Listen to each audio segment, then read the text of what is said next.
All right, ladies and gentlemen, we are back.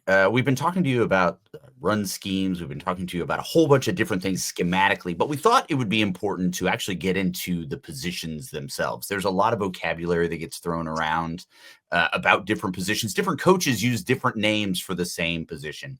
And today we're going to be talking about the defensive backfield. So I'll start with you right here, Ian, because you're the only one in the room. What does Texas have a star or a nickel? Both. Oh, okay. So they run both out on the field at the same time. They do, and they are one person, two position names. Oh, so the star and the nickel are the same? They are, in fact, the same. Oh, wow. That's exciting. What is a nickel? Where does the nickel traditionally play? And why are we calling this person a nickel? The nickel was historically the team's nickel corner would be a fifth defensive back and third cornerback on the team that would come out on like a 3rd and 10 type situation. So it's like, hey, we know the other team is going to throw here, so we're going to take a linebacker off the field and we'll play with an extra defensive back so we can just cover up everybody in man coverage. We know they'll try to throw. It was very much a sub package thing, and it was very much the nickel on every team was like you're not like a full-time player. Maybe you're an up-and-coming guy, or maybe you're like a marginal player in the NFL. We just have this one role for you. Just be okay with this one thing when we need you. And that's the way it was in the NFL and in college football for all the way into the 2000s, deep into the 2000s, if you go up to like Big Ten country. So nickel, 5, fifth defensive back. Eventually, in the spread era, teams realized, teams are spreading us out on first down. We can't put a linebacker on the field like we used to because he's just going to be chasing a slot receiver around, or he's going to have to defend the run after first covering a bunch of ground. We need to play a fifth defensive back all the time. And so teams would do that. Some of them came up with catchy names early. Other teams took longer to come up with their catchy names because a lot of them realized if you tell players at that time, like, we want you to be a nickel, that was not exciting. It's like, you want me to be the role player? You want me to be the afterthought defensive back? No, man, I'm way better than that, right? And one of the names that is stuck for a lot of teams is the star. Uh-huh. There is still a little bit of negative baggage around the nickel position. Jahdae Barron, the reason Texas got Jahdae Barron back last year for his phenomenal Thorpe Award-winning season is because the NFL looked at him and they said, if you're so good, why are you playing nickel? If you were that good, you'd be playing corner. So he moved to corner, and he showed that he was that good. We'll see what he does in the NFL. So I want to get into specifically how PK and Texas use the nickel position. But before we do, let's hear from our sponsor. This video is brought to you by Andre the Lawyer. If you're injured, trust the team that secured millions for their clients and helped thousands of Texans with their injury case. Car wrecks, slip and falls, 18-wheeler accidents, on-the-job injuries, and wrongful deaths. Don't let insurance tell you what your claim is worth. Hire Andre the Lawyer to fight for you. Principal office is in Dallas, but they serve Texans throughout the state. So don't wait and call Andre the Lawyer today at 214-444-8808. That's 214-444-8808. The contact information is in the description. Let's talk about how PK uses this position specifically, because as you pointed out, this used to be maybe a transitional position as players were getting maybe a little bit more adjusted to the secondary. And now this is a star position. It is a position of need as we go through this. And I'm just curious, before we get into specifically the way that PK schemes this particular position, can you talk to me a little bit about what kind of player profiles into the position? What are we looking for by way of size, skill? What makes the ideal nickel or star? It's a little bit of a hybrid spot, and we'll get into that. So versatility is the main name of the game. Texas tends to draw their nickels from the cornerbacks room. Jahdae Barron was a corner, became a nickel, went back to corner. Jalen Gilbo was recruited as a corner. He's now moving back to corner. It's expected for the 2025 season. If you're watching this in the future, that's what was expected at this time. Next year, it may be somebody from the safety room. You want somebody that's like a corner who can play closer to the ball, take more in with his eyes, and be a little more physical. Or you want a safety who's quick enough to cover more like a corner. So it can sound like you're looking for a guy that's almost like a unicorn, but the position is often friendly to like tweeners, guys who are maybe smart, tough, good ball players, but who aren't necessarily like the ideal for your other typical positions. So it sounds like when you're saying this hybrid position, to even simplify it further, this needs to be a player that can play in the box, stop the run, and also cover. Yeah. Great. A little bit of box safety, maybe more than linebacker, but a little bit of box safety and a little bit pure cover corner. Great. Well, let's look at one of these diagrams. So I've got the three main assignments that you typically find from the nickel or the star. One is he may have to drift towards where the linebackers are and support the run. That's our first arrow. So if it's a run that's like aiming to the other side of the field, he may have to fill the backside like a traditional strong safety would, back in the day, where you kind of drop into the box and try to run in and make a hit on somebody. His first responsibility is the one on bottom, which is matching that H receiver and covering him. Whether it's just to review, that H receiver is generally what player? The slot receiver. Yep. Slot receiver. Okay. Whether it's zone or man, he's generally sticking pretty tight to that guy on a pass, unless he's doing the other thing, which is common of a nickel, which is blitzing the edge. Ideally, in an unexpected fashion where the offense doesn't see him coming, because he's usually not the biggest guy. Sure. There's also, if your guy is really good at it, you might have him drop back and play safety where that F is so that somebody else can rotate and do something confusing. Really, the more the nickel can do, the better. And you want him honestly to be able to do all three of these things at an average level, maybe for Texas, an above average level, starting with covering the slot. If he's not good at covering the slot, then that's a non-starter. Supporting the run and blitzing the edge, you want him to be at least like semi-useful in those facets as well. Great. Should we look at some tape? Yeah, we got some examples. Okay, so what we're going to see here is defending a slant. So let's have a look at that. So this will be Jalen Gilbo against Ohio State.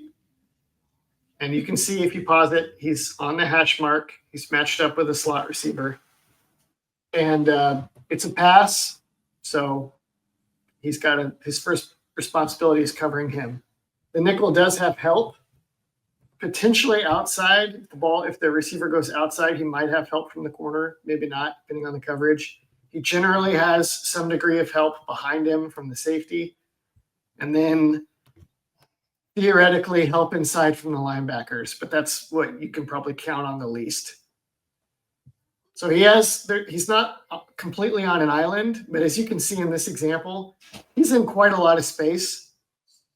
And if the receiver goes left or right, there's space to move, and the nickel has to match him. So this is why Texas tends to use more of a cornerback type to be able to run laterally with somebody and stick with them. And also the other trick is that this receiver is one of the closest in proximity to the quarterback. Yet there's still space to throw the ball. It's like the receiver on the top, he's really close to the quarterback as well, but there's more bodies in the mix there. When you're throwing wide to the field, there's fewer bodies in your way. There's fewer bodies out there that could show up and pick it off. This is a demanding position in this regard, and we're about to see an example where the demands were a little bit too much.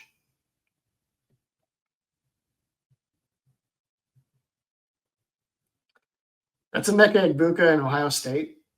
You're not going to face a slot receiver generally as good as that, but this is what it looks like at the highest level.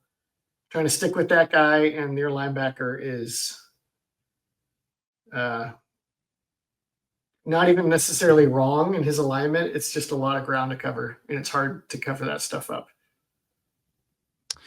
Let's move over to another example here. We've got this is going to be coming in on a screen. So let's have a look at this. This is going to be an RPO by Ohio State, but they're going to motion a guy out and throw him a bubble screen. And the trick to defending bubble screens to a multi-receiver side is the nickel has to be, or star has to be very forceful at playing those blocks. And you need him to ideally get outside of his blocker and force the ball back inside for his teammates to get, or at the very least to force the screen catcher to take a very wide path around him and lose his angle so that the team pursuit can catch him. Does that make sense geometrically? Yeah. Both of them, your placement and your leverage are essential, and you need to be violent and physical because somebody's trying to block you and you're trying to eliminate space and angles. In this example, it's big Jelani McDonald who's in there at I believe he's listed at 6'2", 205 pounds. Jalen Gilbo, not sure what he's listed at, but I would guess that he's more like 5'10", 180. So a much bigger guy here, and that is going to pay dividends in defending this play.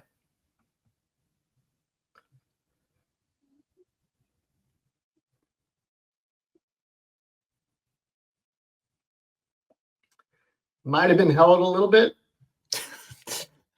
Definitely drove his guy back and forced a wider path around the end for the screen catcher. And that combined with not a great angle on Jahdae Barron basically wrecked the play. This was a pickup of where did they end up getting him? A gain of maybe one.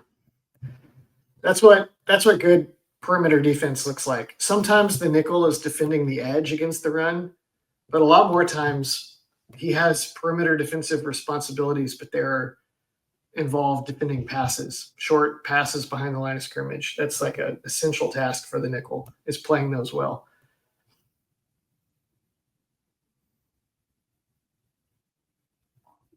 So we've looked at coverage at a slant. We've looked at coverage on a screen. Let's have a look at that position where you were talking about where we need to get them in the box and blitzing. So let's have a look at that. This one will be Jalen Gilbo against Clemson. Clemson, you can see right there where you freezed it. They sent late motion to get the tight end over there, and he waited until they were set before he fired off on the blitz. Because he generally, if an offense does a motion like that, they're snapping the ball pretty fast after that before you can adjust. And Texas has their call lined up really well. So like they do their motion, Clemson's like, all right, we're going to make a move around and then we'll snap the ball and they won't be ready for our new formation. Texas was ready. Very well-timed blitz by Gilbo. This is the best kind of nickel blitz, is when you don't give them a chance to see it coming. If they see it coming, then you turn back into a little corner who's trying to run past big people. But if they don't see it coming, then you can be a speed demon off the edge. And it goes well. Go ahead. And who is responsible for picking him up? Is that the running back? That can depend on a lot of things. Usually the quarterback has to pick him up when he's that far outside, depending on how they set their protection. In this play, I believe it's actually a quarterback run all the way anyways. And so the fact that they don't pick him up at all and some good defense up front by the defensive line makes this dead on arrival. Look at that. He basically, oh, you know what? they were pulling linemen over to block him on the edge. And he got there so fast that the pulling linemen couldn't even pick him up. Because they were trying to run a GT counter. Go watch our counter video to understand what that means. And you see they like one of them runs into the other from behind. It's also he just runs right by that guard. Yeah, he had no prayer. It was the blitz was timed perfectly. Troy Polamalu, anybody that can remember is watching Troy Polamalu on the Pittsburgh Steelers. This was like his specialty, was timing these blitzes that he'd be running at the ball at the snap and then just be in the backfield before anyone even realized what was going on. Gilbo didn't really make that habit necessarily, but he was pretty good at it at times. So if you were to put into summation, what would you say are the bullet points in describing a nickel or a star position? You almost want your best overall defensive back. Your best pure coverage people should probably just play corner. So that makes this a tricky extrapolation. But if there's a guy that's just an outstanding all-around football player and a defensive back, the nickel allows him, or star, as Texas likes to call it, it allows him to do so many different things and impact the game in a lot of different ways. If he's like just nails at timing that blitz, that's obviously extremely effective. If he can eliminate your perimeter screen game, that's huge. When Texas shut down TCU in the 2022 season, the year TCU went to the national championship, they narrowly beat Texas. And the reason it was only narrow was because Jahdae Barron dominated their spread screen game so badly on his own that it allowed Texas to focus on TCU's run game and shut that down for the most part as well. And then also, if you can erase a slot receiver and eliminate those easier throws to the field on that, like the slant we saw earlier, these are all extremely high value propositions for if you can do any one of those things and be like average or decent at the other two. If you're really good at all of them, you're starting to talk about just a completely dominant force on the football field. Like Tyrann Mathieu played this position and he was good at all of these things the year that he was, I believe, a Heisman finalist for LSU in 2011. Roy Williams did these things for Oklahoma. Anybody that can remember that can just shudder along with the rest of us right now.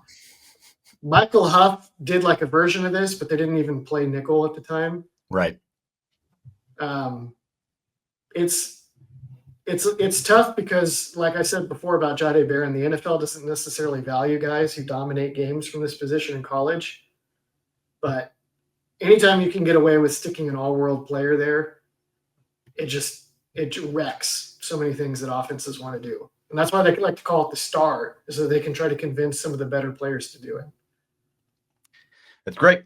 Well, thank you so much. We really appreciate you guys being here with us. Please join us at InsideTexas.com. We're going to have Ian has written several articles on this very topic and digging in deep a little bit, but we wanted to start again building the vocabulary of the fan base. So when we move into the season, we're better fans as a result of it. Thank you so much for being there, and check us out next time.